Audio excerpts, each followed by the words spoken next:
This is Coach Lee, and I'm going to talk to you about reunion resistance, and in this case, why your ex has reunion resistance. So reunion resistance is basically just they don't want to meet up, they're not suggesting it, they're not reaching out. It's like they don't want to see you yet, like they're not missing you, and obviously that's not what you want. So we're going to talk about why they might be having this and what you can do about it. The number one reason is not the fun one, but it's because possibly they still want the breakup. So they think about it, they think back on the relationship, which is usually what they're doing right after they get out of the relief stage, and they're in curiosity, they're reflecting on the relationship and the experiences and what they felt when they were with you.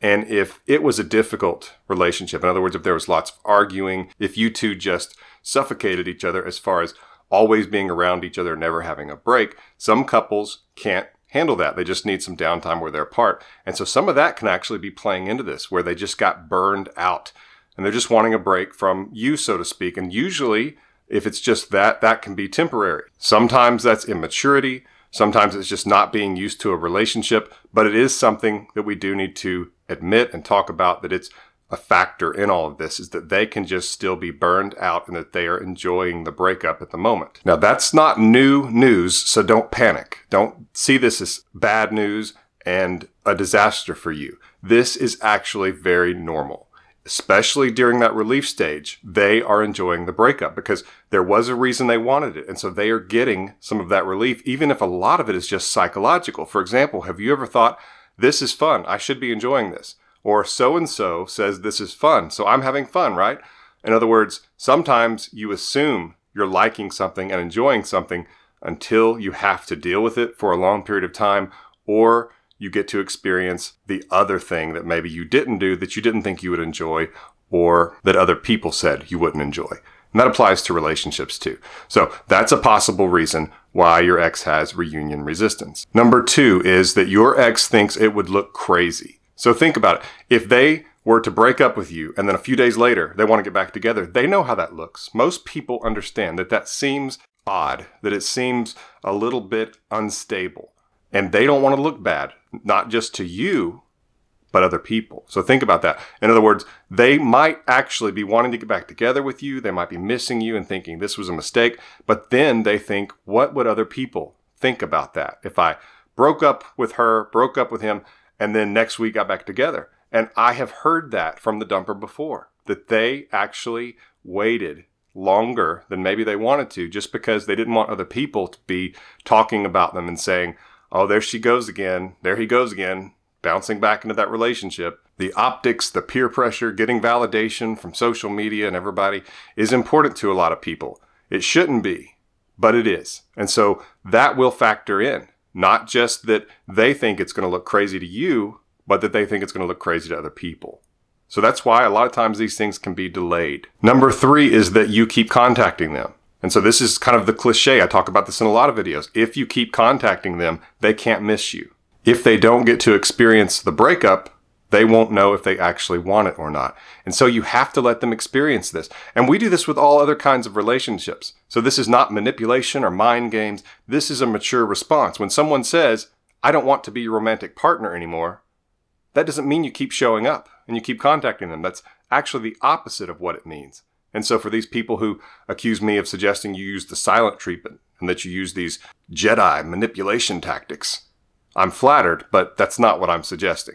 I'm simply suggesting that you be a mature adult and that you don't go where you're not welcome and try to force your way in when someone doesn't want you there. How people make that out to be some deep manipulation that can control someone's mind is beyond me. But hey, if it works that well, great. But the bottom line is they have to feel some loss. If there's no negative to this, then there's nothing for them in terms of wanting to change it. If there's not a negative result, then there's no motivation to seek what you had before. And so even though it's painful, and I know it's frustrating, you've got to give them the breakup. You've got to let them go off in the wilderness, so to speak, where they don't hear from you, where you are gone. You've vanished. As far as you're concerned, they don't exist. So you're not watching their stories, not commenting on social media. You're not texting. You're not showing up to see them. Nothing. You have disappeared completely. But if you keep contacting them, you're likely not going to get that reunion that you want. I have 3 more points after this. So I have 2 and then a bonus one.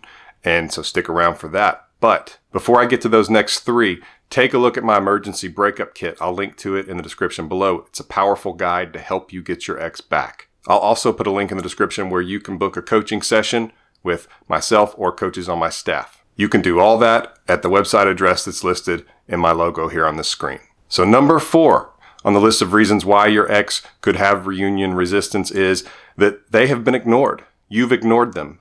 And some of you, maybe if you're new to my videos, you might be thinking, but I thought you said no contact and to just disappear. So of course I should ignore them. No contact means no contact from your end. You aren't initiating contact. But if they reach out to you, that's what you want. You want them pursuing you because they're the ones who dumped you. If you had dumped them, I would be telling you, you need to pursue them if you want them back. That's your role in this. Because when you make the decision to end the relationship, it has to be you who makes the decision to re-up it. Because if the person who was dumped says, I'm making the decision for us to be in a relationship again, that's when people get restraining orders. So you don't get to do that. That's why I tell people, you're not the one who would ignore the person if they've dumped you. But you're the one who does not initiate. It is now their job to initiate with you. And you have to stand firm on that they broke this and they're the ones who are going to put the pieces back together. You're not going to do that work, or else you teach them they can use a breakup as manipulation to get you to do something different that they want you to do in the future. Or maybe if they think you're not showing them enough attention or that you do something that they don't like, they can dump you as punishment. That's not healthy at all. And you don't want to encourage that. So do not reward them for breaking up with you by giving them more attention and validation that they're not going to appreciate anyway, but it's just going to feed their ego. But I say all that to say, if they reach out to you, don't ignore them. That doesn't mean you roll out the red carpet. That doesn't mean you say, I have dwelt in darkness without you. Thank you so much for contacting me. I've missed you. The nights have been difficult. The days have been terror. Finally, you've reached out to me. Of course not. No. But when they reach out, casually responding, just like you would to anybody else. A short response. That way, they know they can ask, they can say, would you like to meet up? Because very few people are just going to reach out in the first message and say, I messed up. Would you please take me back? Because they don't know if you want that. And so they don't want to just throw their neck on the guillotine of rejection and have it come slamming down on them. They're going to ease in. Just see if you'll talk to them at first. That's normal and natural. So don't ignore them. Not initiating contact is enough. And if you have ignored them, that's probably why they don't want to get back together. There are exceptions, of course, like if they're being mean for no reason, or if they just keep saying, good morning, every day for several days so that they feel better about it and don't feel as guilty about breaking up with you. Of course, eventually, after, I usually tell people, if they do that more than 2 or 3 times and that's the only thing they're saying to you, then yes, don't respond. But they know that you will respond, just not to the same message every day that they're only using to ease their conscience. Number 5, they're in a rebound. This can delay things because they want it to work with the rebound. And again, this is the optics. People are so concerned, especially nowadays. They feel like everything's on social media. It's under the magnifying glass.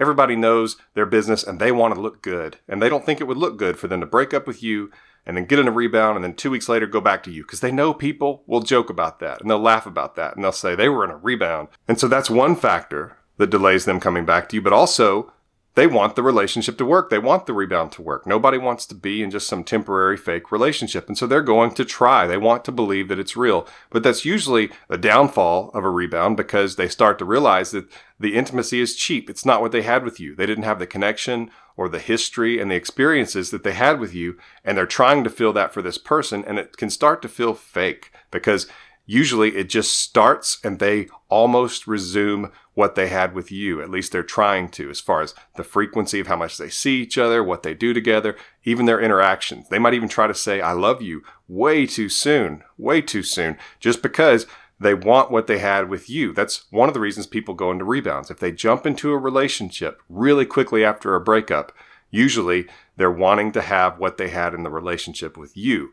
They just don't want it with you at the moment, but they're wanting that. And so that can be an advantage for you if you stay in no contact. You do not initiate. You don't try to manipulate the situation by talking to their friends or anything like that. Let it play out. If you can't handle that there was somebody else, I completely get that. And you should just move on. Don't feel bad about that at all. But if you want to see if it can still happen, then this would be the path to take. Now the bonus reason, and this one is one you really need to consider. This is prominent nowadays. We have it in so many areas of life, and it's fear of missing out, FOMO.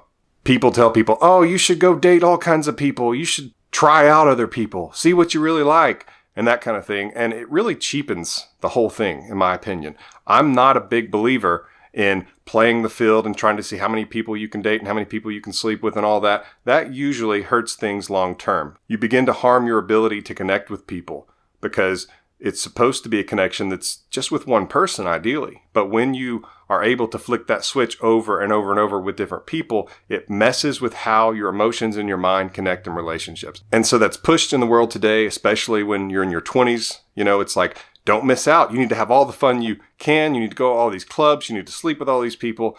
And I just don't believe in that at all. As someone who's been able to look at a lot of data concerning relationships, people who do that and just have really high body counts, they don't have great long-term relationships. It's difficult for them to connect with someone and to have that bond and that companionship because they have given themselves away so many times, they don't even know whose they are. And unfortunately, sometimes you have to let them go through some of this. It's not always a perfect scenario. There's not always icing on the cake. But the best thing you can do if your ex has fear of missing out is to have a standard, to set value on yourself, that you're not going to chase them if they leave you, and that you're not going to participate in the whole fear of missing out thing. You're going to wait and you're going to grieve this relationship until you feel like it, and then you will move on if you need to, or you'll be in this relationship.